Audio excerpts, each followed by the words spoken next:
Well, I haven't a clue about football, but I think Dublin should win. What about you, Larry? I agree with what he says. Larry Tompkins will get 7 points. Dave Barry get a goal and 2. They will mad. And Barney Rock 1-4. That's why Larry Tompkins will go. Prediction. The Dogs are going to win. 3 points, boy. 3 points today. 1929, 1931. And we had a car crash coming up. 1931, 1937. Cork will just about pull it off. You bet they will. 4 points at least, alright? Because we're already before September. If we don't show a bit of battle, we'll gone. Oh. It'll be a tough but manly game. I'll see, I'm trying to sell this ticket. The colour and the atmosphere of Croke Park this afternoon as the supporters headed in for the All-Ireland football semi-final. Hello and welcome to the programme once again. Cork versus Dublin is our featured game on the Sunday game this week. We have action, drama and controversy. They were there in abundance this afternoon. Highlights coming up shortly. And words of wisdom on the panel this week come from Paul Early. The Roscommon forward joins us for a second visit on the Sunday game. His views on the big match, plus his man of the match selection later on. But first, let's get the headlines of the day in sport, and here's Anne Casson. Thanks, Michael, and hello to you. Golf and Mike Harwood of Australia wins the PLM Open. At the European Swimming Championships in Bonn, Gary O'Toole sets another Irish record. And at the International Show Jumping at Mill Street, Britain takes the Denny Gold Medal Derby. Well, for a lot of people heading to Croke Park today, there would have been memories of the last championship meeting between Cork and Dublin. That was in 1983. 70 minutes of pulsating football ended with Barney Rock grabbing a late equaliser, and Dublin went on to win the replay. Could Cork take revenge today for that setback? Well, the question was answered in a match that produced many talking points. And there was much to talk about before the game as well, as Jim Carney collected the rival views. From Dublin's viewpoint, it's just possible that their ambition for 89 was to win the Leinster title. They won't know that, and it may not be the case, but psychologically, having achieved that, they just mightn't be all that sharp on All-Ireland terms. It could be next year that they could make far more impact at All-Ireland level. I still think, as much admiration as I have for Dublin, I still think this Cork team is an exceptionally good team. Maybe they should have won the All-Ireland last year. I think they've probably improved a bit this year. Players like John O'Driscoll have finally realised the potential. Paul McGrath, despite his injury today, I still, if he lasts the game, could have make a huge impression. And of course, Stephen O'Brien has been the one player that has really impressed me this year. Again, he's another player carrying an injury today, but when you watch his Munster final performance, you know, it was one of the outstanding performances of the year. And then with the experienced players like Shea Fahey, Larry Tompkins, Dave Barry, Denny Allen, overall, man for man, I think they're the stronger team, and I think that will see them through today. I think that the wind factor today might spoil the game as a spectacle. The wind seems to be gusting a little bit now. I'm not quite sure whether that will persist or not, or whether there'll be any rain. But I think that the potential is there for a marvellous game. And to win? Cork. Plenty of colour indeed. Croke Park awash with colour this afternoon. So here's the day's team news. We'll start with Dublin. Dublin retaining the same side as that which finished the Leinster final. McDeegan replaced Dave Sinnott early in that match, and the Erin's Isle defender starts at right corner back. He's one of 10 Dubliners on duty today who face Cork in the league final. Among the newcomers, Keith Barr at right half back and 20-year-old Paul Curran nominally selected at right corner forward.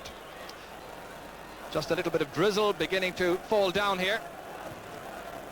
Munster champions Cork, dogged by injury doubts, keep faith with the side which completed the 3 in a row over Kerry. Accordingly, Stephen O'Brien dons the number 3 shirt with Mick Slocum placed at right half back.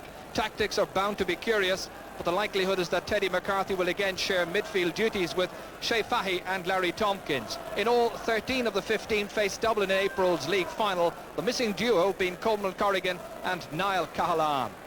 Just the third ever Dublin-Cork semi-final. Mickey Kearns from Sligo, the referee. Time coming up to 3:40. Most of the critics are going for Cork in this semi-final. Shea Fahey, the first piece of possession for Cork, taken down by Vinnie Murphy. One of the early arrivers here at Croke Park. Breeze and rain lashing into his face. Just outside 45 metres. Cross towards Teddy McCarthy. It drops down, however, to Mick Deegan. Slides away from his grasp, and it's Paul Curran who kicks it out to space. And another sideline ball. Every indication it's going to be tight in this match. Palpable and gripping tension before this match. Certainly a heady atmosphere as well.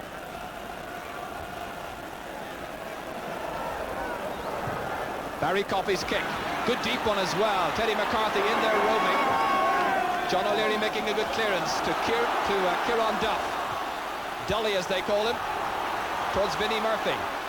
Right around Conor Coonahan, linking up again with Kieran Duff. This about 60 metres out from the Cork goal, in towards Joe McNally. Good catch from Joe McNally. Good distribution as well to Paul Clark. Looking for the opening score. That's on its way. Paul Clark has given Dublin a 1-point lead, thanks to some splendid support work there involving Kieran Duff and Joe McNally.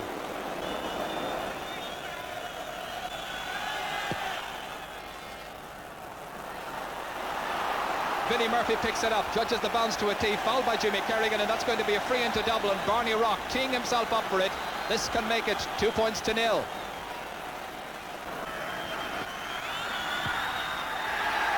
Soundly over the crossbar from the boot of Barney Rock. As so often in the past, Dublin lead by 2 points. That's Tommy Carr mopping up well at centre-half back. Down towards Barney Rock, it's fisted away by Jimmy Kerrigan. Fahy here, short passing movement. Coonahan coming up from his centre-half back. Into space, that was intended for Dennis Allen, but Horgan read it well. Towards Kieran Duff, Jimmy Kerrigan there too. This is Coffey. So much of his experience gained in attack as he's having a little tangle over there now. Getting to know the man on the ground, Kieran Duff, rather too well in front of the Dublin bench. Barney Rock.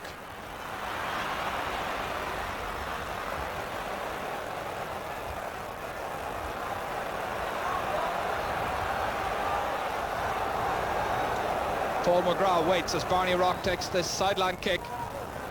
McGalvin giving him the return. The outside of the boot blocked down, however, by Larry Tompkins. And a third sideline ball inside a minute for Dublin. It's a rearguard action by Cork at the moment. Very much under the collar of this Dublin attack. Carr has started well. Good centre. Oh, Vinnie Murphy! It's a goal for Dublin! A goal for Dublin after 11 minutes of the first half. Vinnie Murphy, the scorer. And at least one Cork defender will wonder if the day had been drier whether he would have cut out that one. Coming from the sideline ball from Barney Rock. Watch as the ball was slipped through the hands that time of Barry Coffey. And Murphy just needed that much. Dublin mount the attack yet again in front of the crowds of Hill 16. Slocum going back, defusing that situation to Coonahan. Dublin absolutely taking this fight to Cork in the opening 10 minutes. Murphy again, confidence high, an exquisite kick. And that's over. A goal and a point inside about a minute and a half for Vinnie Murphy. The 19-year-old makes it a goal and 3 for Dublin. Cork yet to score.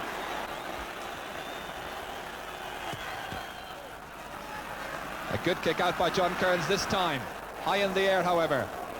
Dublin grouping well, and that's Vinnie Murphy. The ball touched on the ground. Tony Davis now coming away from the corner back position.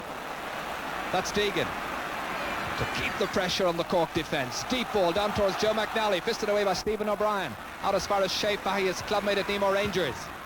Deep into space towards Dave Barry, trying to get some change from Tommy Carr.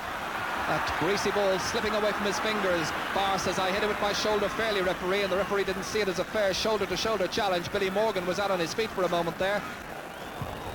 Murphy now being marked by Tony Davis. Over the head of Paul McGrath. Teddy McCarthy trying to get there ahead of Eamon Heary. And the referee saw a push into the back of the Cork number 10 by Eamon Heary, and it's going to be a free-in for Cork, and they should register their first score here. Cork's first point, thanks to Larry Tompkins from the free situation, 13 metres out. So 1-4 to 1 point. So the fans now up on the canal end will breathe a sigh of relief that their side is off the mark finally. That breaks down to Tony Davis marking Vinnie Murphy at the moment. A switch in the Cork lineup. Larry Tompkins now on the 40, and Teddy McCarthy has indeed gone to midfield, and it's Dennis Allen to keep this ball in play ahead there of Jerry Hargan. That reaches Mick Slocum, trying to set up another Cork score. Paul Curran very much on a roving commission, the marking. Dennis Allen having to really chase after that one, not such a well-directed pass. Trying to keep it on the ground ahead of Jerry Hargan, and the sideline ball. Tompkins once again the taker, and I know there are Cork people who prefer somebody else to take these sideline balls and have Larry inside to challenge for them. Perhaps he can find the range on this occasion. Teddy McCarthy under it, so too is John O'Driscoll, and it doesn't count, it's a penalty. The referee is giving a penalty to Cork, the goal doesn't count. John O'Driscoll buried it in the back of the net, and it all came from that sideline ball from Larry Tompkins. The referee in there spotting a foul.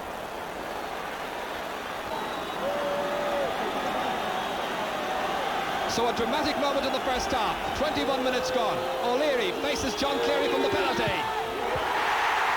Expertly put away. There was a confidence and authority in the way he struck that penalty.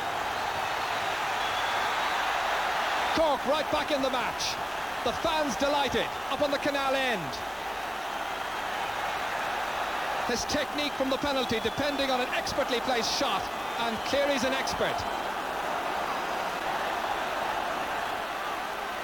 So now just 3 points between the teams. Dave Foran striving to keep it in play. Keith Barr marking John O'Driscoll, the man who dispatched the first shot into the back of the Dublin net. Will that goal now prove to be a turning point in this All-Ireland semi-final? Early stages yet. Kerrigan's sideline kick. Towards Larry Tompkins, the breeze holding it up that much. Fahy. But it's Clark who intervenes. A trip there on Paul Clark as John Cleary willingly takes it away down the other end.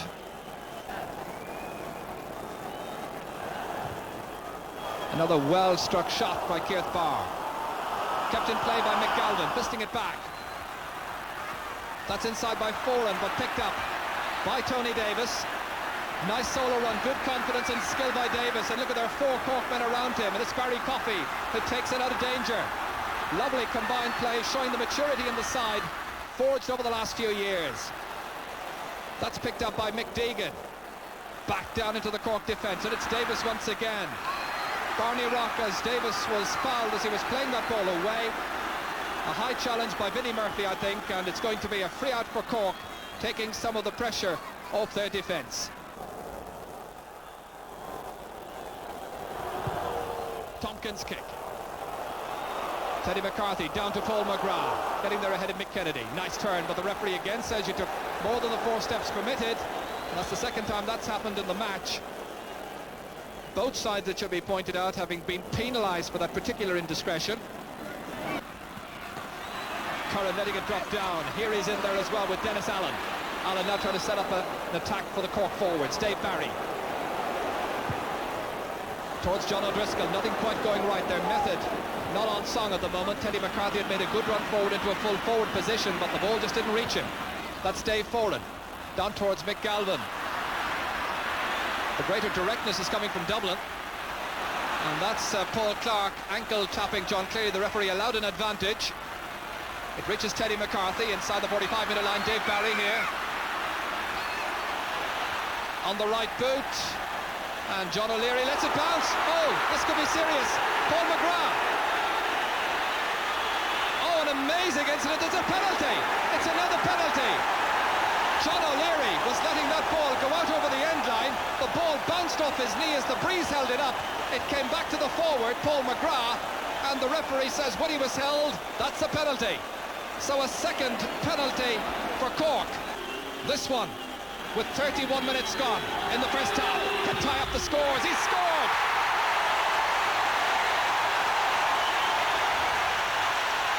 exactly 10 minutes after the last penalty. John Cleary levels up the match. Dublin 1-4, Cork 2-1. The 2 goals coming from the penalty. And once again, the pressure on Cleary. It went the same direction, the same way, roof of the net on this occasion. Cleary's second goal.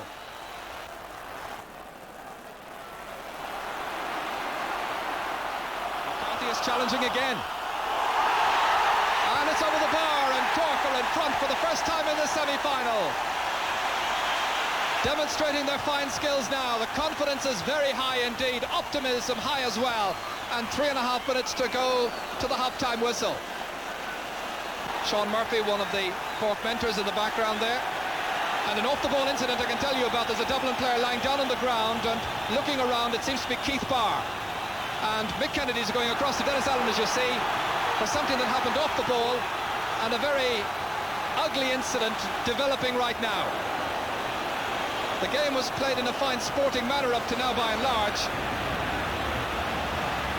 That's an occasion even for pulling out the gum shield there, and the referee needing the assistance now of his linesman Dennis Melia, and the taunting there from the Dublin fans up on Hill 16 as Keith Barr was floored that time in an off-the-ball incident, and Dennis Allen, the Cork captain, called across by the referee Mickey Kearns, and the notebook, I'm sure, will be produced. Well, it hasn't been so far.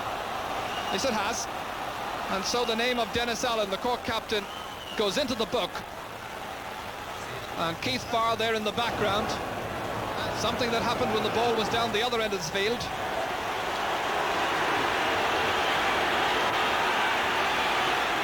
The referee may add some time on for injuries and stoppages, but we've got 2 minutes on my watch remaining in this first half.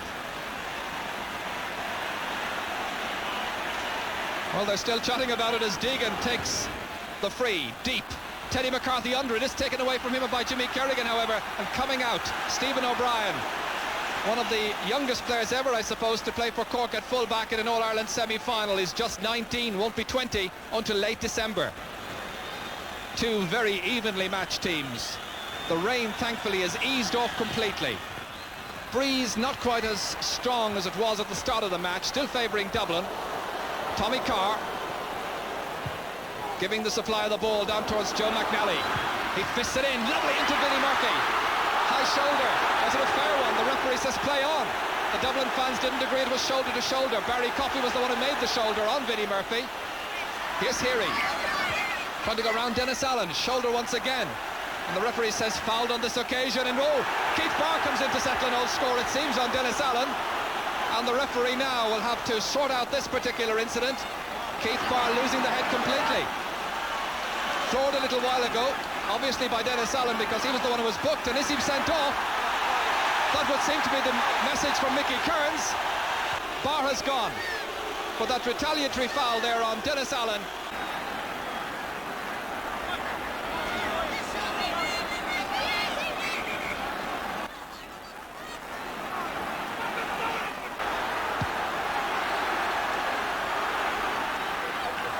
Some scores to be settled, one imagines, just yet in this game, as Kennedy picks it up. 65 metres from his own goal. Good ball. The shoulder there by Joe McNally, straight into Tony Davis. Referee's whistle has sounded as Barry Coffey takes it away. He spotted the intentional foul, and it's going to be a free out for Cork, and we are now nearly a minute into injury time. Keith Barr, then, the player, has been sent off, and Dublin having to restructure their forces in defence. Well, they'll have the half-time break to hatch their plans. Remember, Cork ahead by a point. That last point scored by Teddy McCarthy.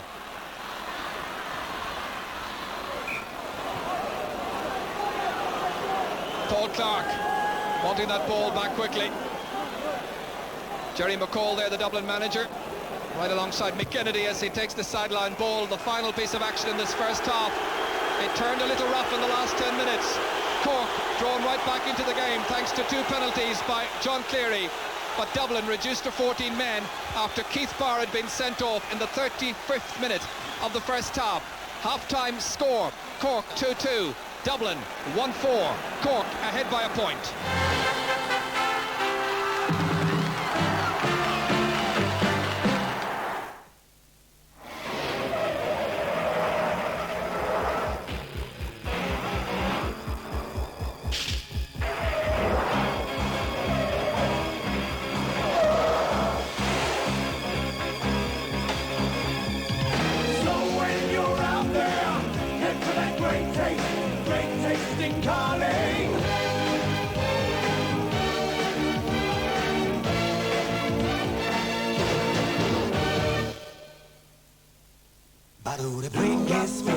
Wrigley spearmint gum.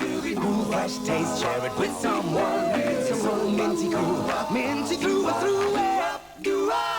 Do-up-a-diddly-ow. Wrigley spearmint, you'll just love to chew it. Do-be-do-wow. You know it tastes so great, you'll just love to chew it. Yeah. We're very much alike, me and my brother. Folk find it hard to tell one from the other. So to tell which one is who, this is all you have to do. Get some Kellogg's Fruit and Fibre from our mother. It's the different kinds of fruit I find ideal. I like the crunchy whole wheat flakes. Let's make a deal. Apples, hazelnuts, bananas, raisins, coconuts, sultanas, but we must agree it's got twice the appeal. When Jim Malloy ordered his new four-wheel drive Nissan Patrol, he had his reasons. But there's one reason he may just have overlooked. And that is the same Nissan technology that makes the Nissan Patrol so effective conquering off-road terrain is also backed by the famous Nissan warranty. 3 years or 100,000 kilometers on mechanical parts and 3 years anti-rust. And that's going to please Jim for years and years to come. Pocari is a deeply refreshing drink that helps put back what exercise takes out. It's isotonic, so it gets into the bloodstream fast, delaying fatigue and extending stamina. Pocari. Longer, further, faster.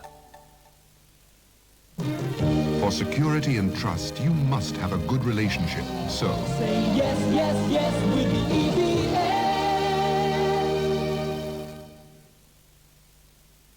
Everyone's a winner at Supermax Fast Foods Galway, Gort, Ballinasloe, Thurles and Ennis. Don't miss the crack at Listowel Races, the festival race meeting of the season. O'Herlihy's Bacon Cork for quality bacon, sausages and home-cooked hams. Your county team colours in flags and bunting from Killian P.R., Ratoath, County Meath. Dublin Marathon, 30th of October 1989. Entry forms from all Bank of Ireland branches.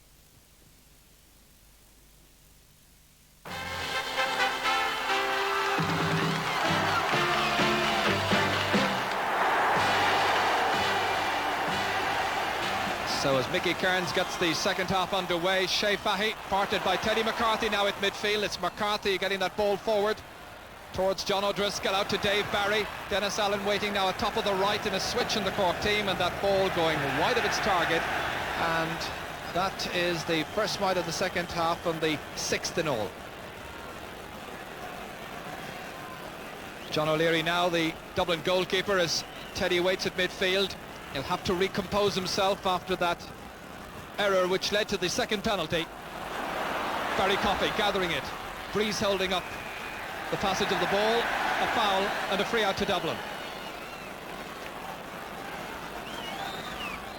So many Cork fans would wish to see Barry Coffey in an advanced attacking position. I wonder, will that be the plan now with Cork's numerical advantage? Conor Coonahan down towards John O'Driscoll, finger tipped away by Jerry Hargan, a fumble by Deegan. Teddy McCarthy playing it on the ground, shouldered by Eamon Heary. A good shoulder, good defending. And very near the end line. Kept in play, Paul Clark, who had the distinction of getting the first point in the semi-final. Drop kicking it right across the base of his goal to Dennis Allen, unmarked. And it's over the bar. O'Leary may have got a finger to it. Dennis Allen's first point of the match. And that coming to him with the help of Paul Clark's wayward pass and the breeze that dragged it back in towards the railway goal. Allen was unmarked. Shea Fahy tussling at midfield. It breaks down to Eamon Heary. Solid and dependable at wing back. Free quickly taken, or intended to be taken, by Kieran Duff. And Paul McGrath was standing just too near.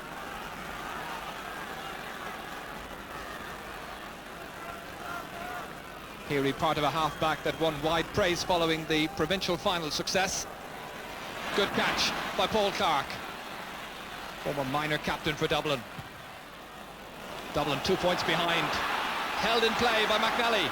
Good full forward play to Paul Curran, and it's over the bar, and now there's just a point between the sides.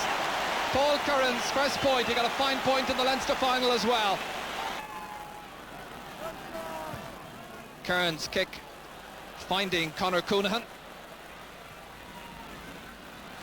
Well held by Tommy Carr at centre half back to Eamon Heary. To McNally. Joe McNally doing very well at the start of the second half, having had some good moments in the first half as well. Linking up with Mick Galvin. The marker is Mick Slocum. The return pass. Barney Rock. Back to Galvin. Dublin trying to work it short inside. And it's Barney Rock, and the referee signals that the point is good. The sides on level terms. Barney Rock's third point. Dublin 1-6, Cork 2-3, 9 points each. The referee on that occasion went in and was thinking about awarding a free to Dublin, but allowed the advantage, and the Dublin fans on Hill 16 celebrating once again. Grappling in midfield is Dave Foran. Dropping it forward to Joe McNally. McNally can be influential yet before this match is over. Galvin. Dublin now playing with a renewed spring in their step, collectively. This is Galvin, awkward angle, trying to put his side back in front. Oh, it comes off Kearns, it could have gone anywhere. It could just about have gone anywhere. It's gone for a 45, and Kieran Duff was under that dropping ball. This is the incident. Watch as that ball came down from Galvin's attempt. Kieran Duff was there, and it came off the goalkeeper. May have been Vinnie Murphy who got the final punch. Barney Rock, ambitiously from the 45, and wide of the target for Dublin's first wide of the second half. 4 wides in all. Cork with 15 players, Dublin with 14. Dave Barry down to John Cleary, 65 minutes out from the Dublin goal. Into space it runs towards Paul McGrath, getting there ahead of Mick Kennedy. Kennedy fingertipping it away from the corner forward, however. Good skill by Paul McGrath. Nice little pick up. Dennis Allen waiting for it inside. McGrath going it alone. High, and it's over the bar. Lovely individual skill by Paul McGrath. His first point of the match, and Cork go back in front. Cork 2-4, Dublin 1-6. One of the best scores in the match so far. John O'Leary with a kick out from the 20-metre line. Trying to pick out Paul Clark, instead finding Teddy McCarthy, shrugging away the challenge of the Dublin number 9, and then the referee says you foul the ball and it's going to be a free for Dublin. 45 metres out from their own end line. Paul Clark the taker, but straight to Shea Fahy, to Larry Tompkins, in full flight towards Dennis Allen, the team captain, and booing every time that Allen picks up possession at this stage by Dublin fans, clearly displeased with the decision to send their man off, and Allen stays on, and that one's gone over the bar from Dave Barry, his first point of the match. Cork open up a lead. The message is quite clear by Billy Morgan, I'm sure. Carry the fight to them. Tompkins with 15 minutes gone in the second half. Coming out for it, Tommy Carr, left-footed away. But again, Cork trying to pull the Dubliners downfield, and that's Larry Tompkins, and the foul, the boot going in from Joe McNally. Free to Cork.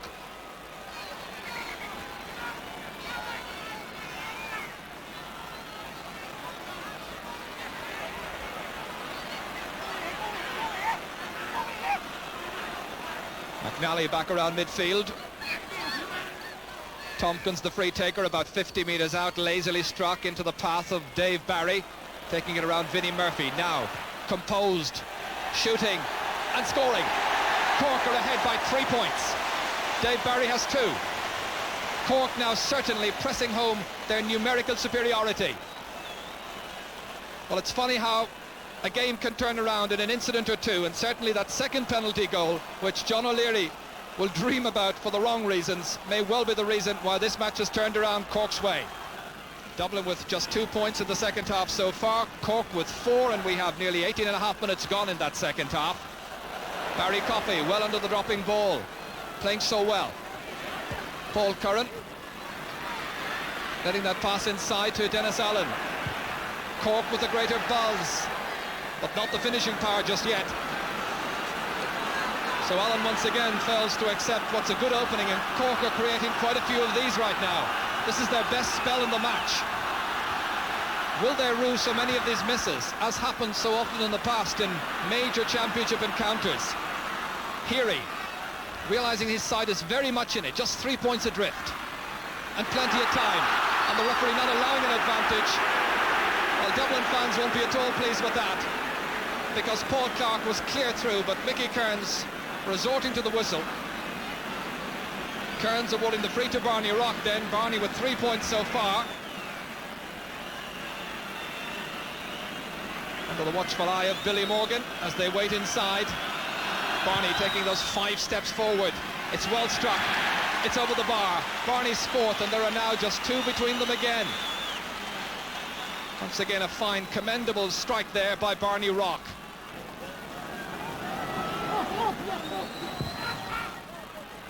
Cork faded in the last quarter of the Munster final against Kerry as Dave Barry pulls down Kieran Duff. I'm sure Dublin will be hoping that that pattern of fading out of the match will happen yet again this afternoon. We're in the last quarter now, just under 15 minutes to go, and Noel McCaffrey is warming up on the far side. Heary with that free for Dublin. Barney Rock reaching up, but it's taken away by young Stephen O'Brien. The release quickly to Shea Fahy outside to Barry Coffey. Coffey composed into space to Paul McGrath, getting there ahead of Mick Kennedy, threading it beautifully to Dennis Allen. There's a goal chance here. He takes the point instead. Allen's second point, pushing Cork back into a 3-point lead. So a goal between the sides. Dennis Allen the scorer. Paul McGrath doing well to get it into Dennis Allen, and look how much ground he'd made ahead of Jerry Hargan. Might have gone for a goal, but he's satisfied with a point. 13 minutes remaining as we watch Tommy Carr trying to get around 3 Cork players, one of them Teddy McCarthy, one of them John O'Driscoll, and he holds on too long, and Tommy says, well, what could I do? I just hadn't any chance to play it out, but Mickey Kearns awarding the free, and you can be sure that Larry Tompkins will be the one who will get ready to take it. And it's Anto McCall, I think, who's ready to come in. Anto, who also came in when the sides met in the 83 semi-final. So a piece of history repeating itself if he gets into the fray. And Tommy Conroy is also getting ready. So a number of subs being warmed up just now. Conroy and Anto McCall. Meanwhile, back at the ranch, Larry Tompkins with this free. His side 3 points ahead. 2-7 to 1-7. Larry has only got 1 point so far in this match, and that from a free in the first half. Now deep into the second half. That's a mighty one. Under pressure, Larry Tompkins kicks his second point of the afternoon. First in the second half, stretching Cork's lead. Kieran Duff here, trying to go through 2 Cork challenges that time. Still Kieran Duff, and he'll have to release the ball quickly. He's held, jersey held, and he's got the free. Barry Coffey, the player who concedes it eventually. Barry was telling us that he's in for a bit of a slagging tomorrow if he doesn't win this match, because he works here in Dublin. Paid for it. Curran. Good move by Dublin. The outside of the boot by Curran, however, fails to produce the score that the fans desire and the teams yearn for.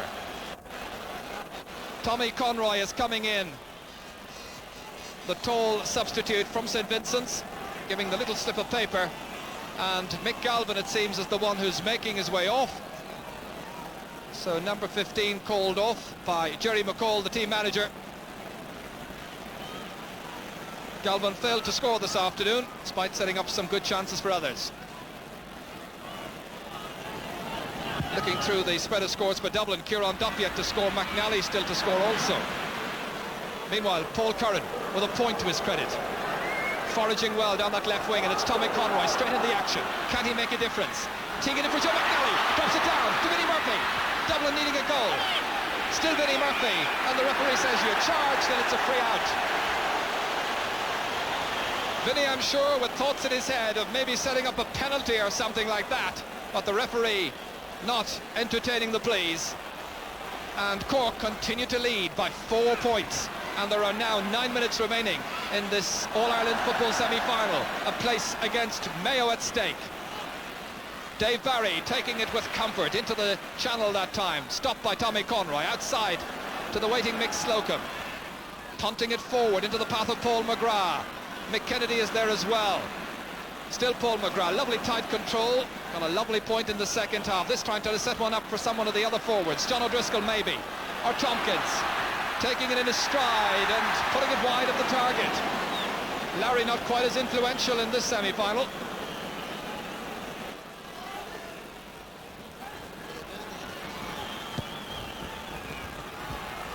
O'Leary's kick to the centre. And it's down from Larry Tompkins as far as Paul Clark, who's certainly given his all. Towards Joe McNally. Takes it down beautifully. He's got support inside. Duff is calling for it. Still McNally. Oh, agonizingly wide of the target. A glorious second half chance. Produces a 45. But it might so well have produced a Dublin goal. It was a super catch by McNally inside a ruck of players. It also included Vinnie Murphy, getting there ahead of Davis and Kerrigan. And watch as that ball went wide, thanks to the goalkeeper's fine save. Kearns then, really producing the best piece of goalkeeping in the match so far. A 45, Barney Rock poised to take it. 4 points the margin, Dublin trailing. 7.5 minutes left. And that's one back. Barney's 5th point. And Anto McCall is getting ready to come into the action for Dublin as Barney Rock makes it 2-8 to 1-8. Anto McCall, number 19, played in the semi-final 6 years ago. And Barney Rock is the one who's been called ashore, it seems. Well, not too often does Barney get called off in championship matches. He got 5 points in all. But Dublin obviously satisfied that if they need a free taker, they have men in their ranks who can take those vital late scores or late frees. Let's see. Vinnie Murphy, 3 points, the difference. It's come down off the post to the waiting Conor Coonahan. And once again, Cork breathe a sigh of relief. This is Coonahan. Here he's under it. Dublin now ready for a grandstand challenge. They want to stay in the championship. They believe they can. 14 men as they've played with 14 right throughout the second half. It's Clark once again. He was given the free outside the 45-metre line. And it's Kieran Duff still to score in the match. Kearns who produced a great save. And the upright which saved Cork just a few minutes ago. Dublin now pressing home, playing with heart and determination. It's Paul Clark with accuracy, and there's now just 2 points between the teams thanks to Paul Clark, his second point. So one wonders now, will history repeat itself? Against 14 men last year, the final, as you well know, did not go Cork's way. Against 14 men in the semi-final, these Dublin fans will not see their team go down. 5 minutes to go in an engrossing semi-final. It's Tompkins. Conroy challenges.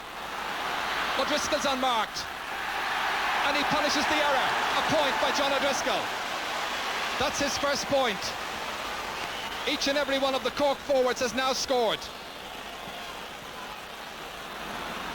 Dublin challenging for everything.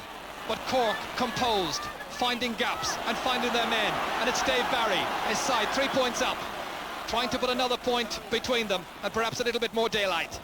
That's John O'Leary comfortably taking that shot at goal outside to Paul Curran. Nice balance and control.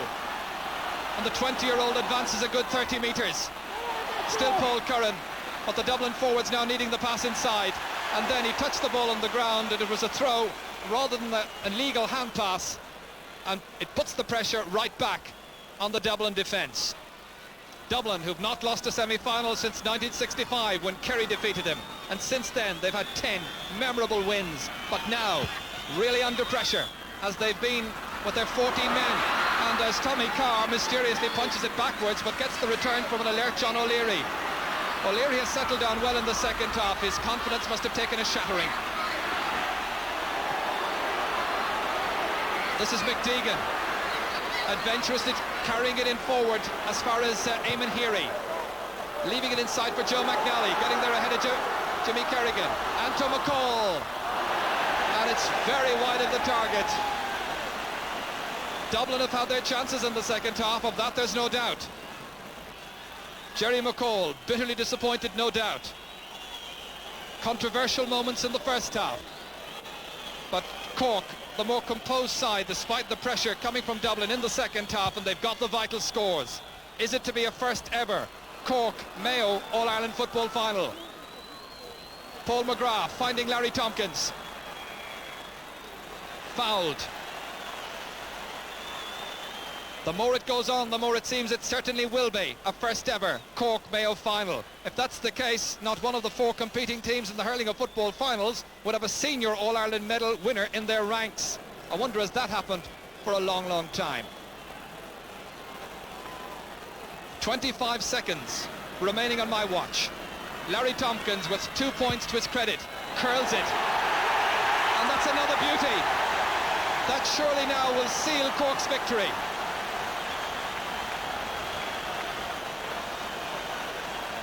The Dublin fans beginning to leave their seats now in the Hogan stand, disappointed no doubt.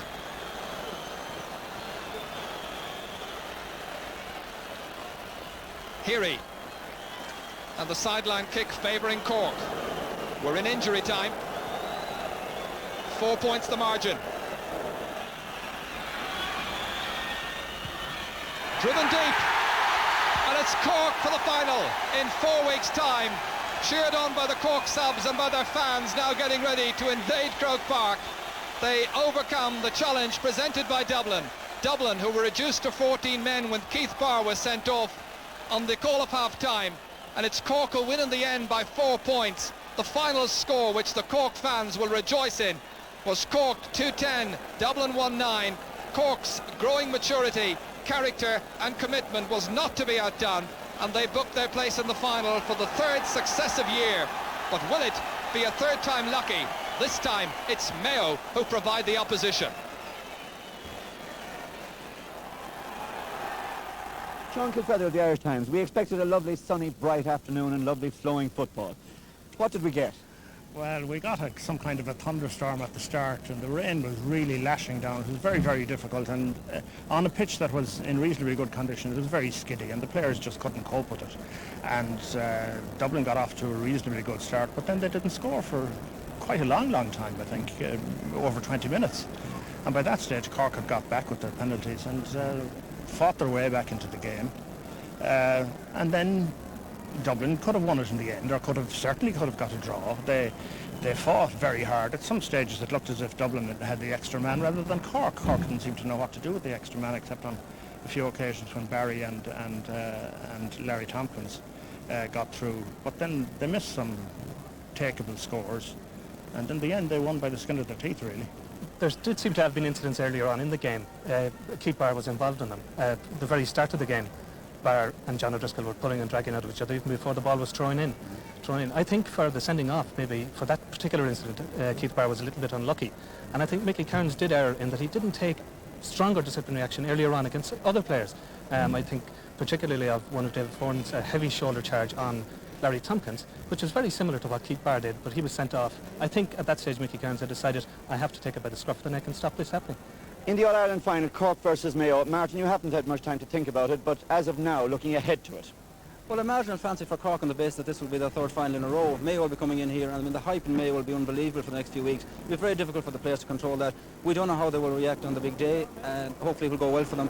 But on the basis that Cork are the more experienced, more settled team in All-Ireland final, you'd have to side with them. Now, the wind and the rain we've heard about, it really was tremendous at the start of the match there. And the goal that Dublin scored, you won't like me reminding you about it, but it did in fact go through your hand, didn't it? It did. I think one of the Dublin corner forwards was Barney off actually. Took a free, or a sideline ball I think, and kicked it across. And I was standing on my own on the edge of the penalty box, and I missed the ball as it came across. I'd moved out to the edge of the square and it just sailed through my hands and getting over stuck it in the back of the net, you know. Cork recovered, of course, and showed maturity. Yeah, in fairness, I think we were 1-4 to no score down that stage, and I think we came back and we won a good convincing game, you know. Obviously the 2 penalties were a huge advantage to us, and going at a point at half-time is great, you know. What about the incident that led up to the penalty? Did you have a clear view of it? I did actually. There was a definite push, and I'm not sure who it was, whether it was Teddy McCarthy or Denny Allen, but there was a definite push. But I didn't think the referee had blown for it, and then the play went on, the ball was in the net, but seemingly he had blown for it before the ball actually went into the net. Well, you stepped up to take it. You felt confident, obviously. Well, I didn't, but I said, you know, I suppose I did. You know, during the week I had taken a few actually in Billy Morgan, and they seemed to go well for me, and I just said today, you know, if it came up early on that I would have a crack, you know. The second one was rather fortunate from Cork's point of view, surely?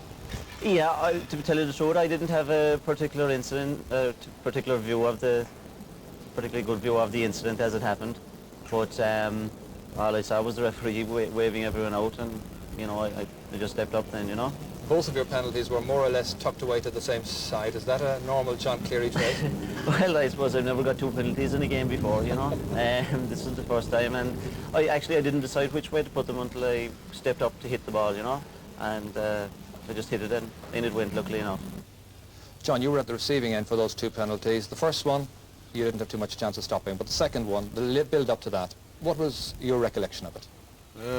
The ball came across the goal in long over the back line, and I was letting it go wide, just marshalling it out, and when the ball bounced, it actually bounced back into me, hit me on the shoulder and went behind me, and I suppose maybe I took my eye off for a second to see where the forwards were coming in, but you know, I was making sure it went out, and it just came back into me. I suppose people say I should have caught it and maybe I shouldn't have been there at all, but you know, you make a mind up to do something, and it just went against me in the day. Shortly after that, things went from bad to worse for Dublin, just before half-time with the dismissal of Keith Barr.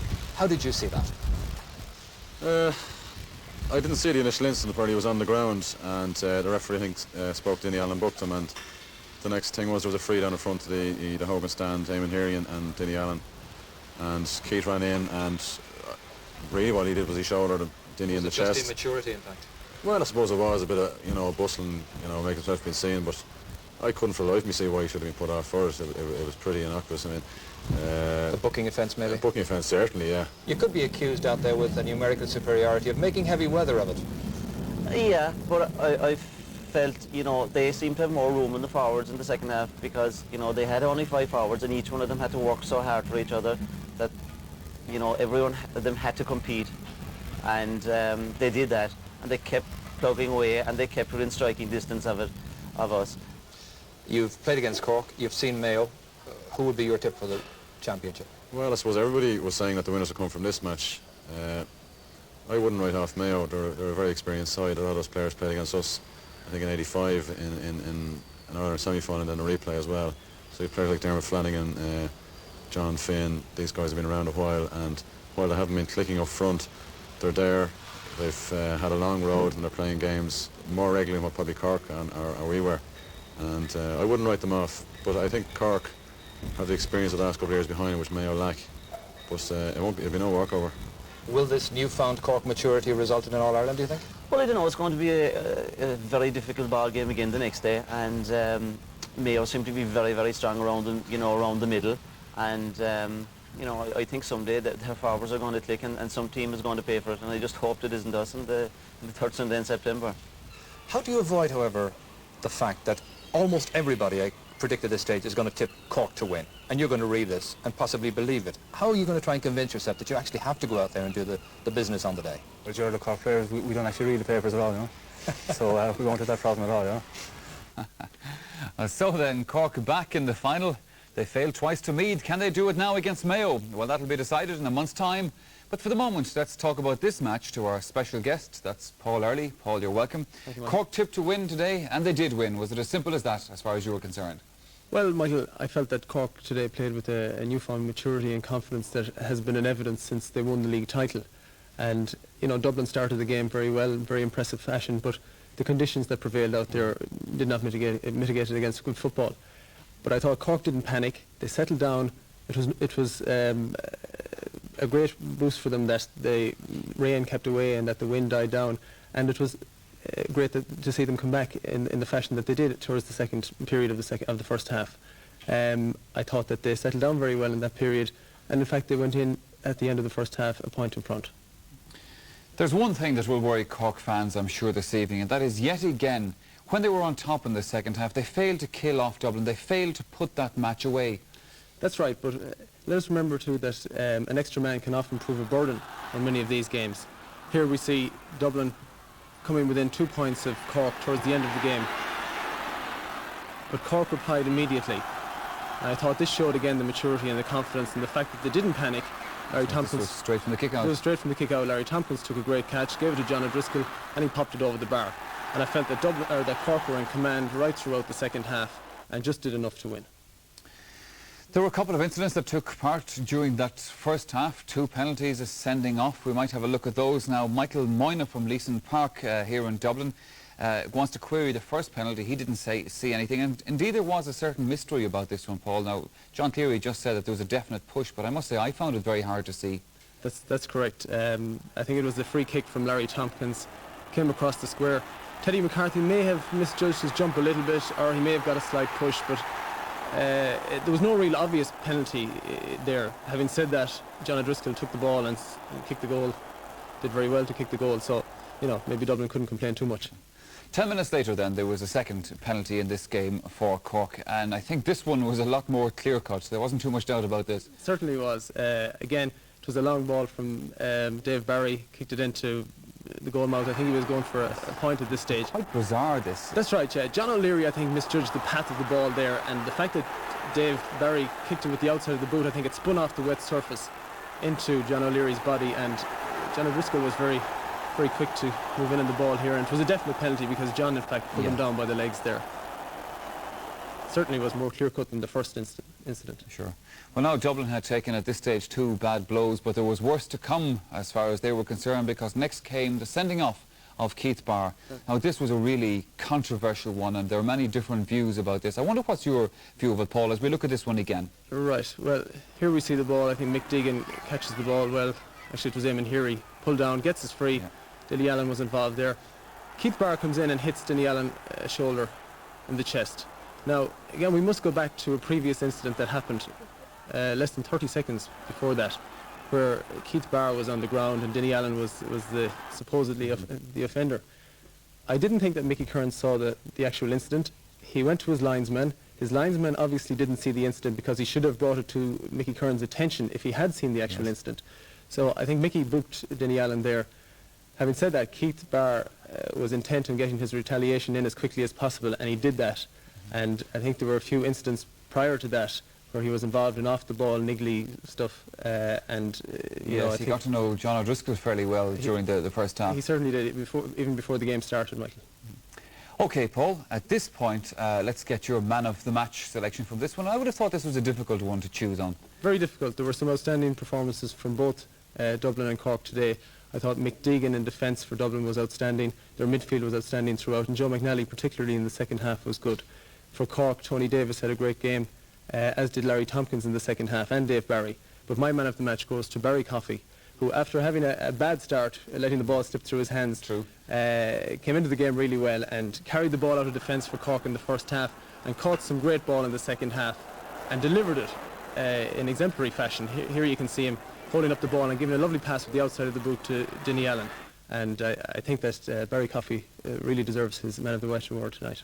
All right then, Paul Early, thank you very much for the moment. Now, normally at this point we look into our letters bag, but this week for a change we've decided to react to your telephone calls, because we've had several to complain that they couldn't gain access to Hill 16 today, despite the fact that they had tickets. Now, Noel Duggan from Booterstown in County Dublin was one of them. Now, he says that he got to the gates at 3:15, but he couldn't gain admission. Paddy Crosby, who comes from Cochrane in County Dublin, also says that he was amongst 300 or 400, he estimates, who were locked out of today's match at Hill 16. Paddy also says that he's going to Croke Park tomorrow for a refund, and if he doesn't get it, he's going to be arrested. Paddy, I hope you feel a bit differently about that tomorrow. Referee Mickey Kearns' handling of today's game didn't please everyone. Patrick Smith, who plays with the St Margaret's club here in Dublin, in fact, was one of them. And he also felt that Keith Barr should not have been sent off. However, Finbar Marshall thinks that Mickey Kearns was the man of the match. Now, and you have to say that Mr Marshall comes from Ballygarvan in Cork. Well, right now, let's go back to Anne Casson again for the rest of the news of the day in sport. And the curtain raiser in Croke Park today was the minor football semi-final between Offaly and Kerry. Finbar Marshall, Finbar Marshall, take a head aboard, agus in the head on board, Finbar O'Quillan, and Lafo Lord, Harvey out.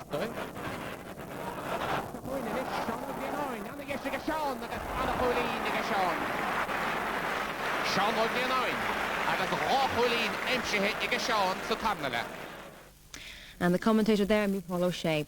And now for the rest of the day's GAA results. In the senior football semi-final, Cork 2-10, Dublin 1-9. Minor football, Offaly 14 points, Kerry 8 points.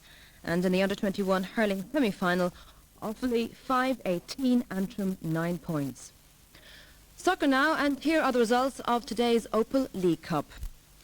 Kildare 0, Sligo Rovers 2, Derry City 7, Finn Harps 0, Drogheda United 2, Monaghan United 1, Galway United 5, Newcastle West 0, Limerick City 2, Connacht Senior League 0, Longford Town 0, Home Farm 3, Shelburne 1, Athlone Town 1, UCD 2, Dundalk 3, Waterford United 3, Cove Ramblers 0. And in the women's international hockey today, Ireland beat France 2-0. Show jumping, and at Mill Street in Cork today, the £8,000 Denny Gold Medal Derby was won by Britain's Nigel Coop on Invincible Lad. 45 competitors started, but there were only 3 rounds. Nigel Coop for Britain on Invincible Lad. Nigel, who won one of the Renault Young Riders International. Nigel under 21. It's a big test for him now. This horse is very scopy, has a colossal jump.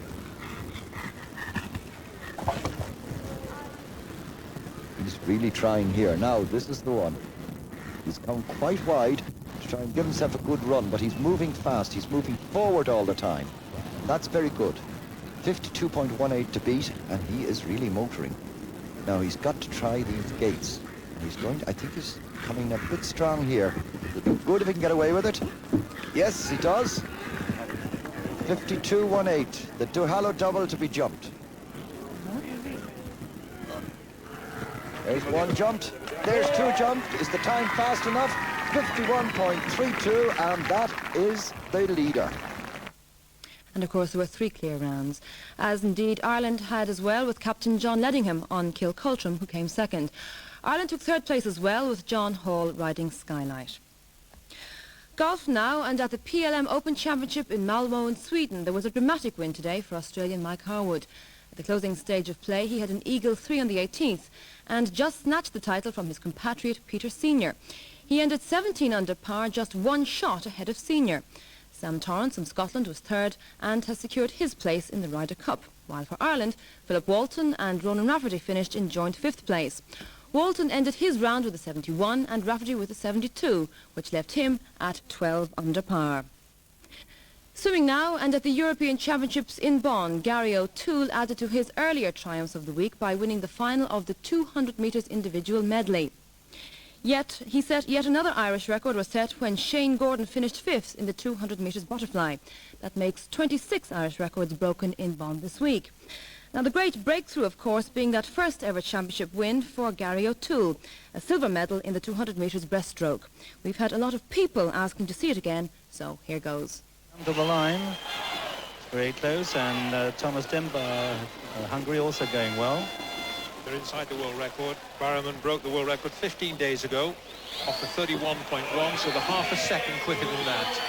In the heats of this event this morning, Gillingham had a false start, got very cold between the swim, and was very unhappy with the 4th fastest time ever recorded, 2:13.97, which is the world record. So Gillingham leading now as they come to the halfway mark. The Olympic champion with the shaved head, just 1 lane down. Gillingham will be looking at about 65.8. That's what the world record came off. Gillingham well inside, 1.2 seconds inside the world record split. Sabo in 2nd place. In 3rd place, it's O'Toole, Gary O'Toole of Ireland. In 4th place is Tamás Dednar of Hungary. And in 5th place, Vavilov Gozik of the Soviet Union. But Mick Gillingham is swimming with all the confidence in the world. As Hamilton Bland said, he was looking for that time this morning. Maybe the time has come now. He's now looking for 1:38.98, and the crowd are shouting every time Gillingham comes up for a breath. They know the record's on. We're looking for 1:38.98. He's 2/10 of a second inside that world record split and being urged on with every single stroke. Gillingham 30 metres from home. There's the time, the world record and European record. On the left, Gillingham, he is going to win this 200 metres breaststroke final, but will he break the record? That is the one. Everyone cheering him on. With every stroke, they're giving him the urge. 2:12.9 is the world record. He's coming in. It's equaled the world record. Well, he is very happy indeed. In 2nd place, Gary O'Toole of Ireland in 2nd place. What a tremendous swim from him. And in 3rd place, it's Joseph Sauber of Hungary. But everyone looking at Gillingham, but well done, Gary O'Toole. The world record holder emulating the swim of the American Mike Barrowman. That record set in Los Angeles just 15 days ago. Gillingham swimming almost by himself, taking gold and equaling the world record. And look at Gary O'Toole. He's not too unpleased about that either, is he? A 2nd place for O'Toole in lane number 8. And confirming Gary's time there, a splendid 2 minutes, 15.73 seconds, 2.5 seconds inside his previous best. Michael. And let's get the last word on the programme tonight from Paul Early. Paul, it's Cork versus Mayo in the All-Ireland final. What's your choice? The heart says Mayo, Michael, but the head says Cork, bearing in mind that they've been in the All-Ireland final for the last 2 years. Having said that, Mayo have come strong in the last 15 minutes of their last 3 games. I wouldn't rule them out. OK, Paul, well, that's where we leave it then on the Sunday game, not only for this week, but indeed for the next 2 weeks. There's no Sunday game next Sunday, but in 2 weeks' time, it's the meeting of Tipperary and Antrim in the All-Ireland hurling final. A unique occasion. It promises to be a colourful occasion too. And we'll be highlighting it and talking about it, as usual, here on the Sunday Game. Our thanks to Paul Early for joining us on the programme tonight. And from all of us on the Sunday Game, it's good night to you.